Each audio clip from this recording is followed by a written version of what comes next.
Hi friends, ಎಲ್ರಿಗೂ ನಮಸ್ಕಾರ. Welcome to V studio.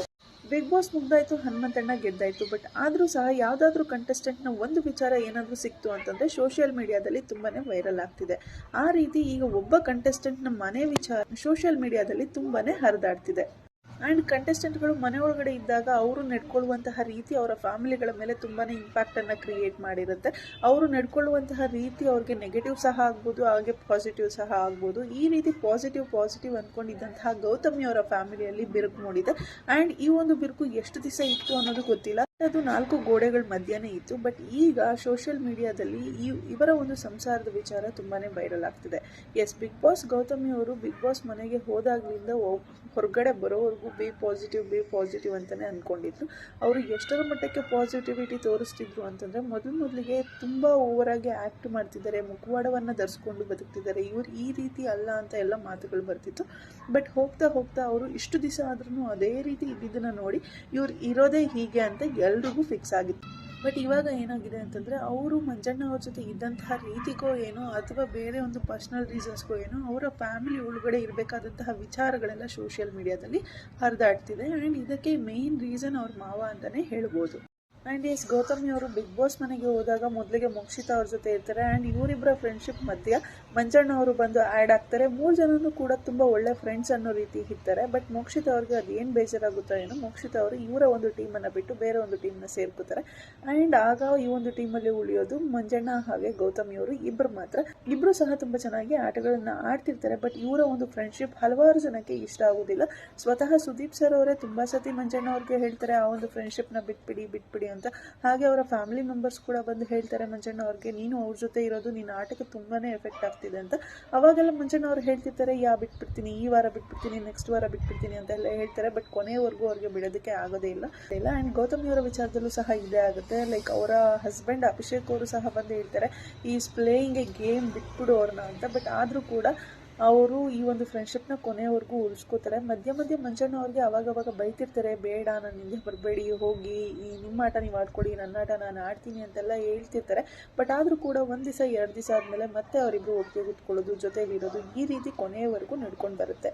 And Gautami ಅವರ ವಿಚಾರ ಇನ್ನೊಂದು ತುಂಬ ವೈರಲ್ ಆಗಿದೆ ಏನಪ್ಪ ಅಂತಂದರೆ, ಅವರು ಬಿಗ್ ಬಾಸ್ ಮನೆಯೊಳಗೆ ಹೇಳ್ತಿದ್ದಂತಹ ವನದುರ್ಗಾ ದೇವಿಯ ಮಂತ್ರಗಳು ತುಂಬಾ ವೈರಲ್ ಆಯಿತು. ಆ್ಯಂಡ್ ಅವರು ವನದುರ್ಗಿಯನ್ನು ಎಷ್ಟು ನಂಬ್ತಾರೆ ಅನ್ನೋದು ಸಹ ಅದರಿಂದ ನಮ್ಮೆಲ್ಲರಿಗೂ ಗೊತ್ತಾಗಿತ್ತು. ಆ್ಯಂಡ್ ಗೌತಮಿ ಅವರು ಆಚೆ ಬಂದಾಗ ಅವರ ಮಾವ ಆದಂತಹ ಗಣೇಶ್ ಕಾಸರಗೋಡು ಅವರು ಕೂಡ ಸಮಾಜದಲ್ಲಿ ಹಿರಿಯ ಪತ್ರಕರ್ತರಾಗಿದ್ದರು. ಸೊ ಅವರು ಒಂದು ಪೋಸ್ಟನ್ನು ಹಾಕ್ತಾರೆ ಸೋಷಿಯಲ್ ಮೀಡಿಯಾದಲ್ಲಿ. ವನದುರ್ಗಾ ದೇವಿಯ ಫೋಟೋವನ್ನು ಹಾಕಿ ಒಂದು ಪೋಸ್ಟನ್ನು ಮಾಡ್ತಾರೆ. ತಾಯಿ ವನದುರ್ಗಾ ದೇವಿ ಅನ್ಯಾಯದ ಮಾರ್ಗದಲ್ಲಿ ಹಾಗೆ ಅಧರ್ಮದ ದಾರಿಯಲ್ಲಿ ಬರೋರನ್ನ ಯಾವತ್ತಿಗೂ ಸಹ ಗೆಲ್ಲೋದಕ್ಕೆ ಬಿಡಲ್ಲ ಅಂತ ಹೇಳಿ ಒಂದು ಪೋಸ್ಟನ್ನು ಹಾಕ್ತಾರೆ. ಆ್ಯಂಡ್ 6 ದಿನಗಳ ನಂತರ ಆ ಒಂದು ಪೋಸ್ಟ್ನ ಡಿಲೀಟ್ ಸಹ ಅವರು ಮಾಡಿರ್ತಾರೆ. ಬಟ್ ಅಷ್ಟರಲ್ಲಿ ಆ ಒಂದು ಪೋಸ್ಟ್ ತುಂಬಾ ವೈರಲ್ ಆಗಿರುತ್ತೆ. ಮಾವ ಅವರ ಸೊಸೆಗೆ ಈ ಒಂದು ಪೋಸ್ಟ್ ಅನ್ನು ಹಾಕಿದ್ದಾರೆ. ಯಾಕಂದ್ರೆ ಗೌತಮಿ ಅವರು ವನದುರ್ಗಾ ದೇವಿಯನ್ನ ತುಂಬಾನೇ ಪಠಿಸ್ತಿದ್ರು ಬಿಗ್ ಬಾಸ್ ಮನೆಯಲ್ಲಿದ್ದಾಗ. ಆ್ಯಂಡ್ ಆ ಒಂದು ವನದುರ್ಗಿ ನಿಂಗೆ ಆಶೀರ್ವಾದ ಮಾಡಲಿಲ್ಲ, ಅದಕ್ಕೋಸ್ಕರ ನೀನು ಬಿಗ್ ಬಾಸ್ ಮನೆಯಿಂದ ಹೊರಗಡೆ ಬಂದಿದ್ಯಾ ಅಂತ ಹೇಳಿ ಈ ಒಂದು ಪೋಸ್ಟ್ ತುಂಬಾನೇ ವೈರಲ್ ಆಗಿತ್ತು. ಆ್ಯಂಡ್ ಈ ಒಂದು ಪೋಸ್ಟ್ ವೈರಲ್ ಆದಾಗ ಎಲ್ಲರೂ ಅಂದ್ಕೊಂಡಿದ್ದೆ, ಲೈಕ್ ಗೌತಮಿ ಅವರು ಮಂಜಣ್ಣ ಅವ್ರ ಜೊತೆ ತುಂಬಾ ಬಾಂಡಿಂಗನ್ನು ಕ್ರಿಯೇಟ್ ಮಾಡ್ಕೊಂಡಿದ್ರು. ಈ ಒಂದು ಕಾರಣಕ್ಕೆ ಅವರ ಮಾವಗೆ ಬೇಜಾರಾಗಿರ್ಬೋದು, ಅದರಿಂದ ಅವರು ಈ ರೀತಿ ಪೋಸ್ಟ್ಗಳನ್ನು ಹಾಕಿದ್ದಾರೆ ಅಂತ ಎಲ್ಲರೂ ಸಹ ಅಂದ್ಕೊಂಡ್ರು. ಬಟ್ ಗೌತಮಿ ಅವ್ರಿಗೂ ಮತ್ತು ಅವರ ಮಾವ ಅವ್ರಿಗೂ ಮೊದಲಿಂದನೂ ಏನೋ ಸರಿ ಇರಲಿಲ್ಲ. ಯಾಕೆ ಅಂದರೆ ಗೌತಮಿ ಹಾಗೆ ಅಭಿಷೇಕ್ ಅವ್ರದ್ದು ಲವ್ ಮ್ಯಾರೇಜ್ ಆಗಿತ್ತು. ಇವ್ರದೇ ಬೇರೆ ಜಾತಿ, ಹಾಗೆ ಅವ್ರದ್ದೇ ಬೇರೆ ಜಾತಿ. ಆ್ಯಂಡ್ ಈ ಒಂದು ಮದುವೆಗೆ ಮನೆಯವರ ಒಪ್ಪಿಗೆ ಇರಲಿಲ್ಲ. ಬಟ್ ಮಗ ಅಭಿಷೇಕ್ ಅವ್ರನ್ನೇ ಮದುವೆ ಆಗ್ತೀನಿ ಅಂತಂದಾಗ ವಿಧಿ ಇಲ್ಲದೆ ಅವರು ಮದುವೆಗೆ ಒಪ್ಕೊಂಡು ಮದುವೆಯನ್ನು ಮಾಡಿಕೊಟ್ಟಿದ್ರು. ಆ್ಯಂಡ್ ಮದುವೆನೂ ಆಯಿತು, ಎಲ್ಲವೂ ಆಯಿತು. ಬಟ್ ಅವರ ಸಂಸಾರದಲ್ಲಿ ಇದ್ದಂತಹ ಬಿರುಕು ಯಾರಿಗೂ ಸಹ ಗೊತ್ತಿರಲಿಲ್ಲ. ಈಗ ಗೌತಮಿ ಅವರು ಬಿಗ್ ಬಾಸ್ ಮನೆಗೆ ಬಂದು ಹೋದ ನಂತರ ಅವರ ಮಾವ ಪೋಸ್ಟ್ ಮೇಲೆ ಪೋಸ್ಟ್ಗಳನ್ನು ಹಾಕಿ ಮನೆ ಒಳಗಡೆ ಇರಬೇಕಾದಂತಹ ವಿಚಾರಗಳನ್ನೆಲ್ಲ ಸೋಷಿಯಲ್ ಮೀಡಿಯಾದಲ್ಲಿ ಗೊತ್ತಾಗುವಂತೆ ಮಾಡ್ತಿದ್ದಾರೆ. ಆ್ಯಂಡ್ ಎಸ್, ಬಿಗ್ ಬಾಸ್ ಮನೆಯಿಂದ ಗೌತಮಿ ಅವರು ಆಚೆ ಬಂದಿದ ತಕ್ಷಣ ಅವರು ವನದುರ್ಗಾ ದೇವಿ ಫೋಟೋಗಳನ್ನು ಹಾಕಿ ಒಂದು ಪೋಸ್ಟನ್ನು ಹಾಕಿದರು. ನಂತರ ಒಂದು 6 ದಿನಗಳ ನಂತರ ಆ ಒಂದು ಪೋಸ್ಟ್ನ ಡಿಲೀಟ್ ಮಾಡ್ತಾರೆ. ನೆಕ್ಸ್ಟ್ ಈಗ ಮತ್ತೆ ಒಂದು ಪೋಸ್ಟ್ಗಳನ್ನು ಹಾಕಿದ್ದಾರೆ. ಅದು ಯಾವ ರೀತಿ ಇದೆ ಅಂತಂದರೆ, ಲೈಕ್ ಮಗ ಹೆಂಡತಿಯ ಬಾಲ ಆದರೆ ತಂದೆ ತಾಯಿ ಮಾಡಿದಂತಹ ತ್ಯಾಗ ಆಗಿರ್ಬೋದು, ಮಕ್ಕಳಿಗೋಸ್ಕರ ಪಟ್ಟಂತಹ ಶ್ರಮ ಆಗಿರ್ಬೋದು, ಯಾವುದೂ ಸಹ ಕಾಣಿಸೋದಿಲ್ಲ ಅಂತ ಹೇಳಿ ಒಂದು ಪೋಸ್ಟನ್ನು ಹಾಕಿದ್ದಾರೆ. ಆ್ಯಂಡ್ ಇದನ್ನ ಎಲ್ಲ ತಂದೆ ತಾಯಿನ ಬಿಟ್ಟಿರುವಂತಹ ಗಂಡಸರಿಗೆ ಅಂತ ಹೇಳಿ ಸಹ ಅವರು ಒಂದು ಪೋಸ್ಟನ್ನು ಹಾಕಿದ್ದಾರೆ.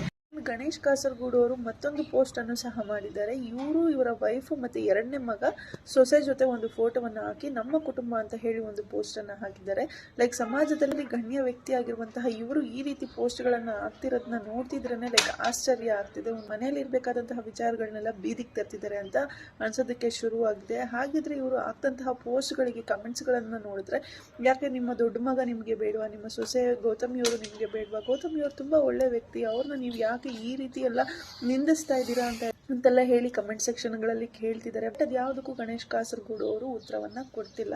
ಬಟ್ ಇದ್ರ ಬಗ್ಗೆ ರಿಯಾಕ್ಟ್ ಮಾಡಿ ಅಂತ ಗೌತಮಿ ಅವ್ರನ್ನ ಕೇಳಿದಾಗ ಅವರು ಹೇಳ್ತಾರೆ, ನನ್ನ ಮಾವ ಏನಕ್ಕೆ ಈ ರೀತಿ ಮಾಡ್ತಿದ್ದಾರೆ ಅನ್ನೋದು ಗೊತ್ತಿಲ್ಲ, ನನಗೂ ಕೂಡ ಶಾಕಿಂಗ್ ಆಗಿದೆ ಅವರು ಈ ರೀತಿ ಮಾಡ್ತಿರೋದು.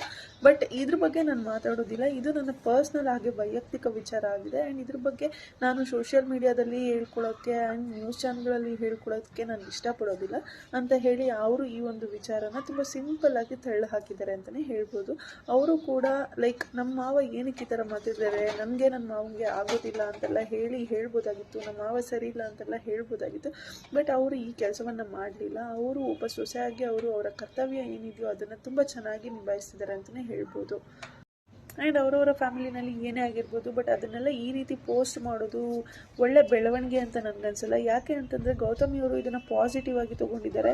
ಸೊ ಅದಕ್ಕೋಸ್ಕರ ಇದು ಇಷ್ಟಕ್ಕೆ ಮುಗಿತಿದೆ. ಅವರೇನಾದರೂ ನೆಗೆಟಿವ್ ಆಗಿ ತೊಗೊಂಡು ಅವರ ಮಾವನಿಗೆ ಟಾಂಟ್ ಕೊಡುವಂಥ ಮತ್ತೊಂದು ಪೋಸ್ಟ್ಗಳನ್ನ ಹಾಕ್ತಾ ಹೋದರು ಅಂತಂದರೆ ಈ ಒಂದು ವಿಚಾರ ಎಲ್ಲಿಂದ ಎಲ್ಲೆಲ್ಗೂ ಹೊರಟೋಗುತ್ತೆ.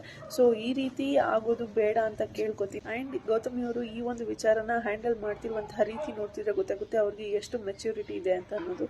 ಒಬ್ಬ ಸೊಸೆ ಆಗಿ ತನ್ನ ಮನೆಯ ಮರ್ಯಾದೆನ ಉಳಿಸ್ಕೊಳ್ಳೋದಕ್ಕೆ ಅವ್ರು ಏನು ಮಾಡಬೇಕು ಅದನ್ನು ಮಾಡ್ತಿದ್ದಾರೆ. ಯಾರು ಏನೇ ನೆಗೆಟಿವ್ ಆಗಿ ಪೋಸ್ಟ್ಗಳನ್ನು ಹಾಕ್ತಿದ್ರು ಇವರು ಅದಕ್ಕೆ ಪಾಸಿಟಿವ್ ಆಗಿನೇ ರಿಪ್ಲೈಯನ್ನು ಕೊಡ್ತಿದ್ದಾರೆ, ಅಥವಾ ಅದ್ರ ಬಗ್ಗೆ ಮಾತಾಡೋದಕ್ಕೆ ಸಹ ಇವರು ಹೋಗ್ತಿಲ್ಲ. ಈ ರೀತಿ ಈ ಒಂದು ಪೋಸ್ಟ್ಗಳಿಗೆ ಅವರು ಉತ್ತರವನ್ನು ಕೊಡ್ತಿದ್ದಾರೆ. ಅದನ್ನೆಲ್ಲ ನೋಡ್ತಿದ್ರೆ ತುಂಬಾ ಖುಷಿ ಆಗ್ತಿದೆ. ಸೊ ನಿಮ್ಗೆ ಏನಿಸುತ್ತೆ ಫ್ರೆಂಡ್ಸ್, ಅವ್ರ ಮಾವ ಈ ರೀತಿ ನಡೆಸ್ಕೋತಿರೋದು, ಈ ರೀತಿ ಪೋಸ್ಟ್ಗಳನ್ನು ಹಾಕ್ತಿರೋದು ಏನಿಸುತ್ತೆ ಅದನ್ನು ಕಮೆಂಟ್ ಸೆಕ್ಷನಲ್ಲಿ ತಿಳಿಸಿ. ಹಾಗೆ ವಿಡಿಯೋ ಇಷ್ಟ ಆಗಿದೆ ಲೈಕ್ ಮಾಡಿ, ಶೇರ್ ಮಾಡಿ, ಕಮೆಂಟ್ ಮಾಡಿ. ಹಾಗೆ ನನ್ನ ಚಾನಲ್ಗೆ ಸಬ್ಸ್ಕ್ರೈಬ್ ಮಾಡ್ಕೊಳ್ಳಿ ಅಂತ ಹೇಳ್ತಾ ಇವತ್ತಿನ ವಿಡಿಯೋನ ಎಂಡ್ ಮಾಡ್ತಿದ್ದೀನಿ. Thank you so much. Love you all. Take care. Bye by.